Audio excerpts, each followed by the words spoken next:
سننے والے کو میرا آداب و سلام۔ صبح کی نرم روشنی کمرے میں پھیل رہی تھی اور عائشہ آئینے کے سامنے بیٹھی تھی۔ آج اس کی زندگی کا سب سے خاص دن تھا۔ آج اس کی شادی تھی زیان کے ساتھ۔ دلہن مگر اپنے انداز میں، میک اپ آرٹسٹ اس کے بال سنوار رہی تھی، مگر عائشہ کی نظریں خود پر نہیں اپنے دل پر تھیں۔ میں واقعی دلہن بن رہی ہوں؟ وہ ہلکی سی مسکرائی۔ اس نے روایتی بھاری لباس کے بجائے ایک ایلیگنٹ ڈریسڈ اور سمپل ماڈرن ڈریس چنا تھا، جس میں وہ خود کو کمفرٹیبل اور کانفیڈنٹ محسوس کر رہی تھی۔ زیان کی نظر میں دوسری طرف زیان تیار کھڑا تھا، مگر اس کی بے چینی صاف نظر آ رہی تھی۔ کب آئے گی وہ؟ دروازہ کھلا اور عائشہ اندر آئی۔ وہ لمحہ جیسے رک گیا۔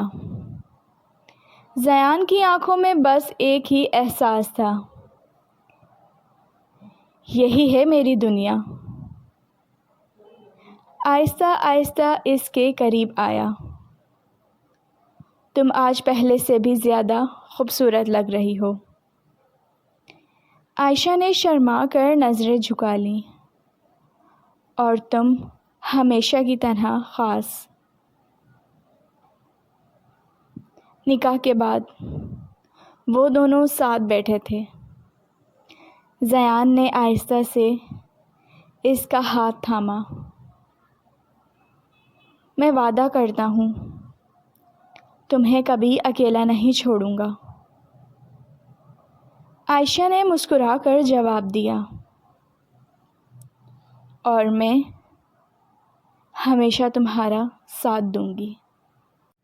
رات کو ہلکی روشنی، خاموشی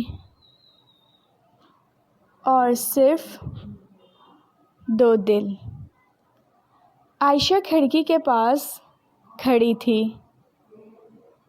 زیان پیچھے سے آیا اور اسے آہستہ سے اپنے قریب کر لیا۔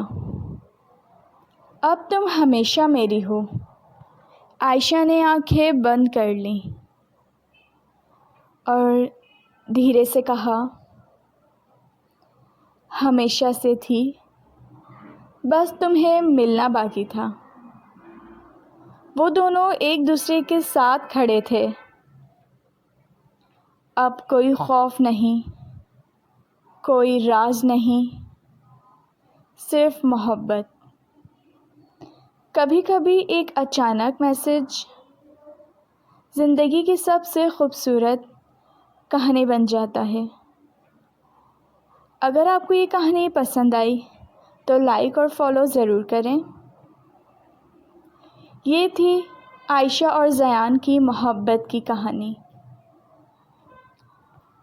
اگر آپ کو یہ کہانی پسند آئے تو پلیز ناول نائٹ کو سبسکرائب کیجیے۔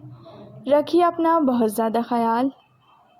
اب آپ کمنٹس کر کے بتائیں کہ آپ اس کا اگلا پارٹ سننا چاہیں گے۔ اجازت دیجیے۔ اللہ حافظ۔